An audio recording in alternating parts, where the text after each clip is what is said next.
Welcome, everybody, back to the Empowerment Series. I have actually, I'm going to say my most special guest, um, David Cohen, Ambassador David Cohen. And what I'm going to do, David, if it's okay, so welcome, David, first of all. Thank So you, and good morning, Susan. It's an honor to be on this program with you. Well, you are the best. And so, what I'm going to do is something a little unconventional. I'm actually going to introduce you from my perspective. So, I'm not going to do the bio thing. I'm going to talk about how I know you. And as I mentioned, you were most recently served as ambassador to Canada, and of course, were outstanding.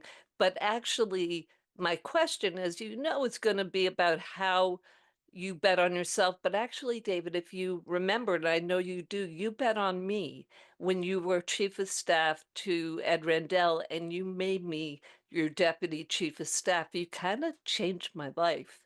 And I am forever grateful to you for that. And I hope you know that. And I actually, as I've told you this, I actually aspired to be your deputy because I was watching this guy, you and the mayor, transform our city. And you did. You actually transformed Philadelphia. All of the results, any progress we've made, really, and you can disagree with me, but we all, I think, agree that it was really because of you. And I think what makes you special, David, is that you see around corners, you're visionary, you're just wonderful with people, and you listen to people. And so I think the result and innovative, I think that that has and was a huge part of your success, at least from my perspective. So that is a very unorthodox way of my introducing you, but that's how I see you. Well, that's unbelievably nice. And I know purpose of of our 20 minutes together is to talk more about me, but one of one of the great privileges of my life has been to see you grow, and to see what you've made of yourself. And when you say that I bet on you, and I actually do remember that, and I know exactly why I did. And the only thing I'll take credit for is having the right instincts when we first met, because in betting on you, um, I almost don't even like that expression in your case, but in betting on you, we were able in the Rendell administration to be able to take advantage of your enormous talents and then to launch you in a career where you've had an incredible impact on Philadelphia, on the Philadelphia business community. And I mean, I also remember another case where you could say that I bet on you, although it wasn't exclusively my choice, but where I encouraged you slash pushed you slash supported you to be chair of the Greater Philadelphia Chamber of Commerce, where I think you were an amazing leader of that organization at a time when it needed an amazing leader and where the classic profile of the chairs of the Chamber of Commerce were not women, were not owners of small businesses, were not people who looked and had your background. And again, the only thing I'll take any credit for is having the right instincts, that you were the right leader for the Philadelphia business community. And you certainly delivered on those instincts. Well, David, actually, I remember calling you and having that discussion where if you had said, Sue, you shouldn't be chair of the chamber board, I wouldn't have done it. That's just the case. And so, again, you did bet on me. And I'll never forget, I have to tell this story where, you know, so COVID hits, I'm chair of the board, and we're on a call. I think it's, Amy Gutman, the president Penn, it's a bunch of CEOs with us. And of course, I open the meeting and I say, okay, David, what are we going to do? And you said, you kind of laughed like, oh, Sue, there you go again. And you basically said, here's what we need to do. we need to find Philadelphia's 5 to 7 great differentiators, and we need to highlight those during COVID so we are ready whenever this ends. And I took it and ran with it, and with everybody's help, right? Of course, including yours, but it was your vision. And basically, we had 175 CEOs launch, recharge, and recover, and that's what we led with. So again, that just puts an exclamation point on, your vision and my, having the great being fortunate to implement. So, and David, I so don't know. So I don't yeah. know whether I haven't really thought about this before I'm about to say it, and people may disagree. And I don't know whether instinct is a highly appreciated talent. I don't even know whether it's a talent. But when I look back on my career, when I look back and decisions I've made, when I look back at betting on myself, in almost every case, it was based on instinct, not on intellect and not on exhaustive analysis and pros and cons and yellow legal pads with advantages on one side and disadvantages on the other and wringing the hands and analyzing and overanalyzing. But I'm an instinctive decision maker, which sometimes pays off. In my case, fortunately, most of the times it pays off, but sometimes it doesn't. And you can't be afraid to not follow your instincts, even if every once in a while your instincts are wrong. And I think that, I think one of my talents, maybe one of my most important talents, and one that has been most important to my career, has been my instinct. I mean, and my Mm, willingness to rely on my instinct and not to overanalyze everything. yes. And so, like David, you talked about betting on yourself. Was there a time when you needed to bet on yourself? Your instinct told you it was the right thing, and maybe it wasn't. Was there one moment where you're like, I gotta go for it?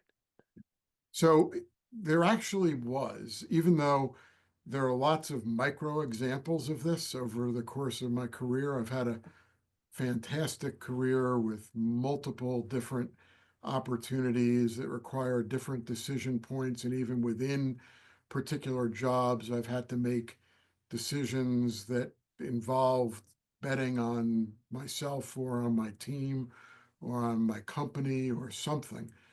But there's one outstanding example, which in retrospect, I mean, I think you'll smile when I say it. And in retrospect, people who followed my career and people who know me would say, well, that wasn't much of a bet.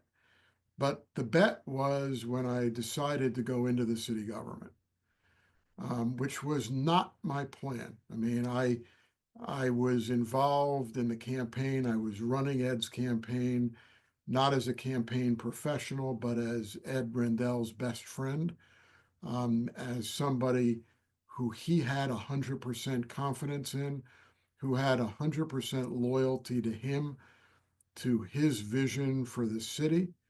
And not necessarily when I decided to go into the city government, not necessarily because I had any vast experience in city government or any experience in city government. And it was, and I was making that decision from the perspective of having, in some ways, accomplished one of my most important life goals. I mean, I was well on my way to being a highly successful lawyer in Philadelphia. I was young, but I was probably viewed as as the top young or top up and coming lawyer in the city of Philadelphia.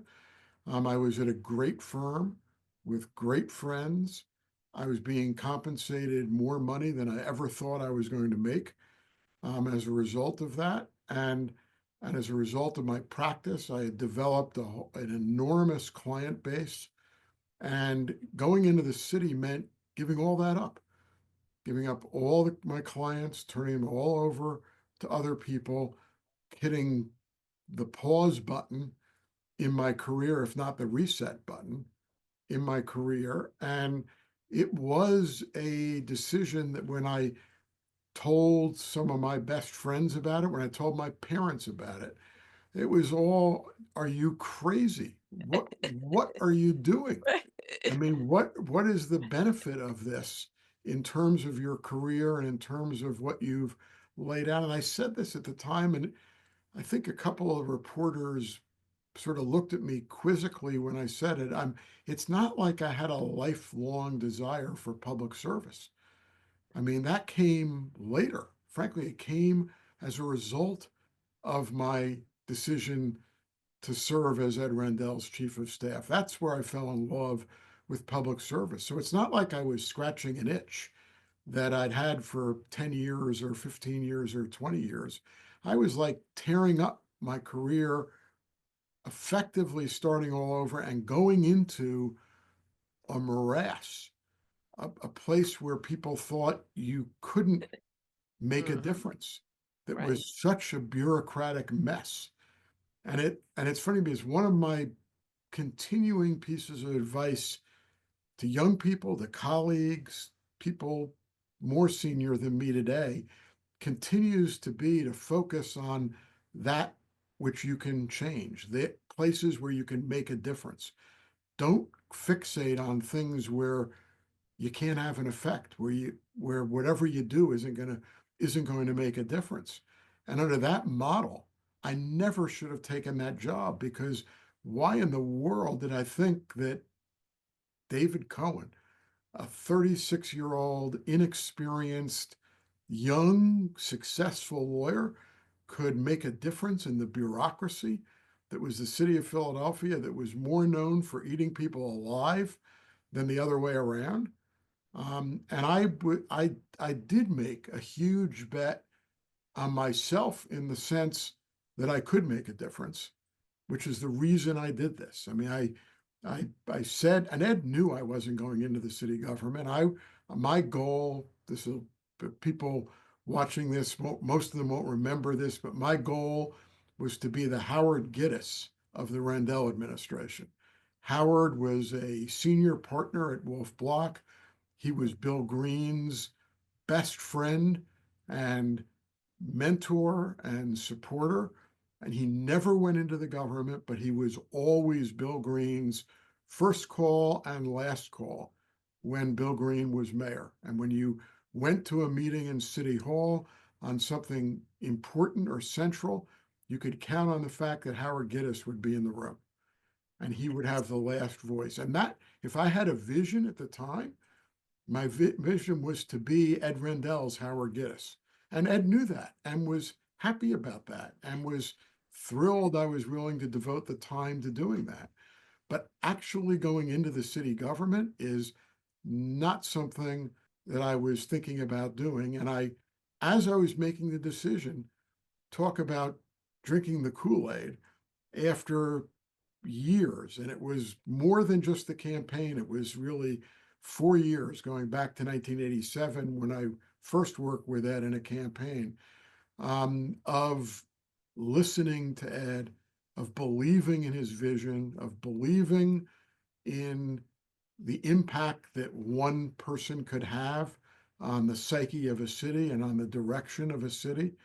And it was believing that the vision could work, that you could actually take this bankrupt city that was captive of a massive bureaucracy that was not viewed as being masterable, that you could actually take it and you could make a difference.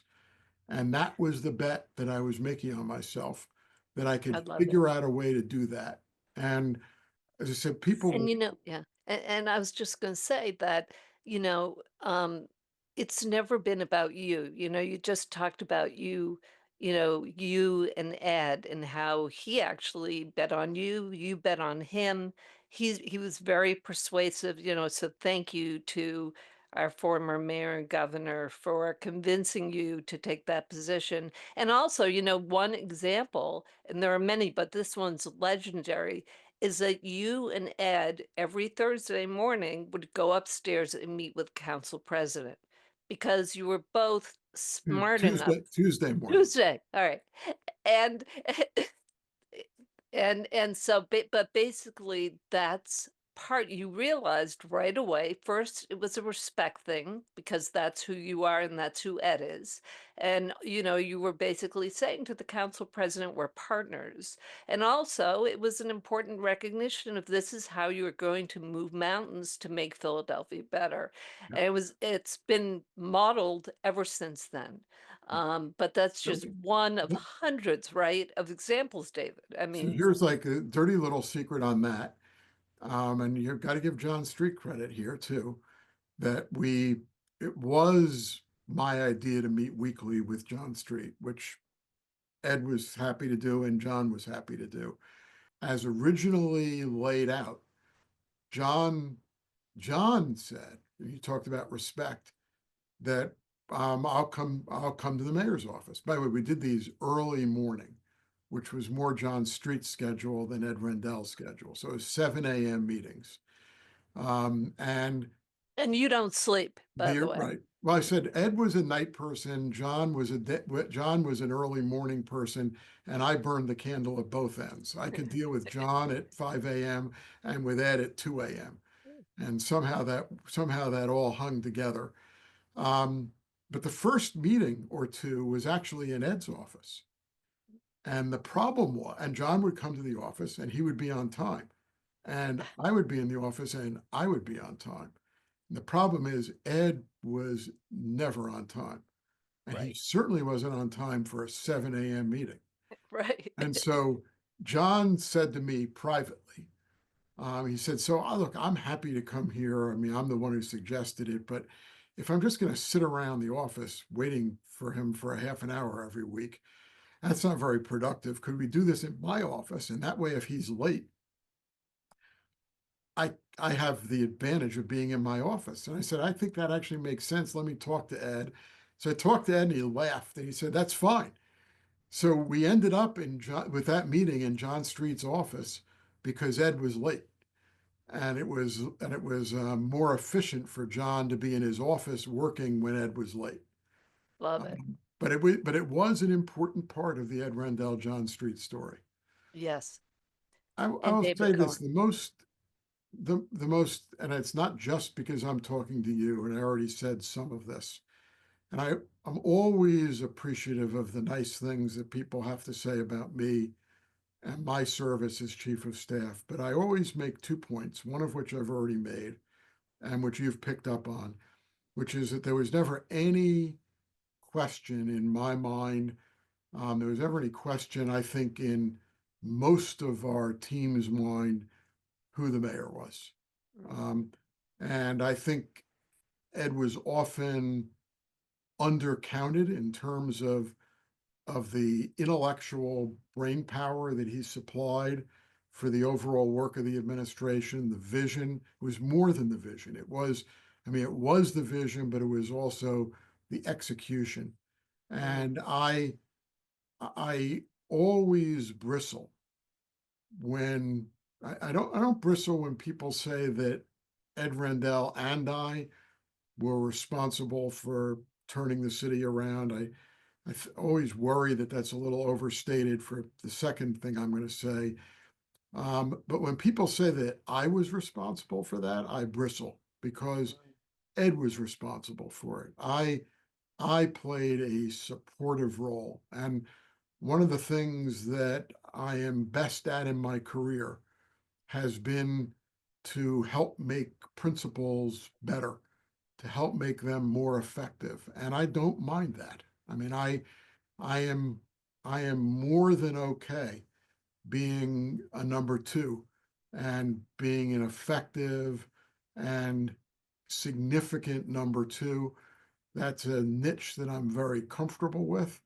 And that was my case with Ed. In many ways, it was my responsibilities at Comcast with Brian Roberts and other senior executives in the company. Many ways, serving as a U.S. ambassador, where I'm really representing the president's interests. I mean, those are things I'm incredibly comfortable with. And I think I've been very effective in the course of my career at making my principal better and more effective. So that's number one. The number two thing, and I don't say this just because I'm talking to you, which is the one element of the Ed Rendell mayoralty that I am prepared to take a significant amount of credit for is the recruitment, assembly, deployment, and management of the most extraordinary team of people that has ever run the Philadelphia city government, and that I believe maybe has ever run any municipal government. And every one of our accomplishments, you could point to any accomplishment that we achieved during the course of Ed Rendell's 8 years of government, and I can quote you chapter and verse the member of the administration who had more responsibility for making that happen than I did. And I mean, again, my talent, if I had a talent, was to identify really smart and good people, help convince them to come into the government and to give up or put on hold really important and significant careers, which was the case for virtually everyone in the city government, and then to create an environment where that I mean, I'm thinking Doris Kearns Goodwin um, and and um, and her book on Lincoln. I mean, the team of equals. I mean, I think that was the majesty of our government, that somehow all these talented, committed egos work together. And so um, those were my orchestral capabilities of getting everyone on the same page, keeping them on the same page, and largely staying out of their way. And people always say, I mean, I had a bit of a reputation as a micromanager at times, but I think my team and our team gradually and then more visibly started defending me as saying something very simple, which is if you know what you're doing and you do what you're supposed to, you never hear from David Cohen because he would micromanage when you weren't doing your job, when things were going wrong, and then he would dive in and try and fix it. But if you knew what you were doing and he would give you all the rope in the world, then you could go weeks without hearing from him. And I think, I mean, in an odd way, it's a weird management, it's a weird management skill to just get out of the way. But I think when you have an enormously talented team and you're trying to hold on to them, and that was the other great thing about Team Rendell. People Mm, did not leave. no. People stayed, and many stayed. Almost everyone stayed after I left, which was proof of the pudding. Many of them stayed with Ed as he went to the governor's office. And the continuity of service and the commitment of that team to Ed and to serving the city and to doing the job of the city was extraordinary. I have to tell you, what I'm thinking is how lucky are people who are listening to this and hearing from you about how to lead. And you're a humble leader and a very effective leader. Listen to how share credit. You believe it. You're not making it up. That's who you are. I mean, and yes, we stayed because of you, because of Ed, because everybody who follows you, David, they stay with you.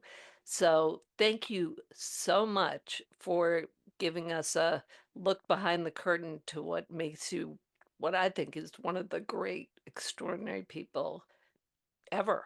So thank you, David. I really, Well, really appreciate it. thanks for having me on. I can't control myself, even though you didn't ask me.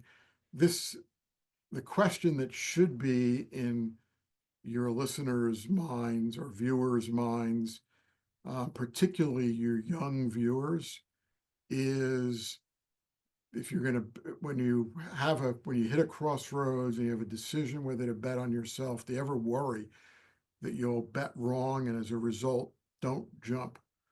And my advice, again, particularly to young people, and at 36 I was young, So I never viewed my decision to leave my law practice and to go into the city administration as much of a risk at all. And I tell young people all the time, follow your instincts. And if you think a particular employer, a particular boss, a particular environment is something that excites you and a place where you can be successful, go for it. Mm. And if you make a mistake, who cares? You're for your young person, graduating college, you're 26 years old. It's impossible to make a mistake.